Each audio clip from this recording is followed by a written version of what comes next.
2019 urtean gure gobernu batzordeak hainbat gai onartu zituen. Horien artean gure bizioa izango litzatekena. Eskualde inklusiboa, CO2 isurketetan neutroa eta adimenduna izatea.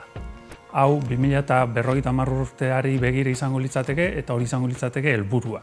Helburu hau gauzatzeko 8 erronka izendatu zituen eta horien artean egongo litzateke transizio energetikoa.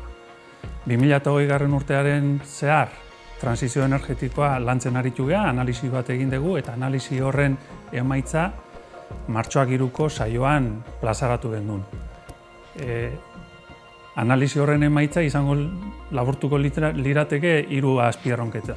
Lehenbiziko azpierronka izango zen eraikuntzen eraberritze energetikoa sustatzea, bigarrengo azpierronka energia berriztagarriak hedatzea, hori gertatu ahal izateko sustapena eta beti ere ipar izan da burujabetza energetikoa eta herritarraren parte hartzearekin.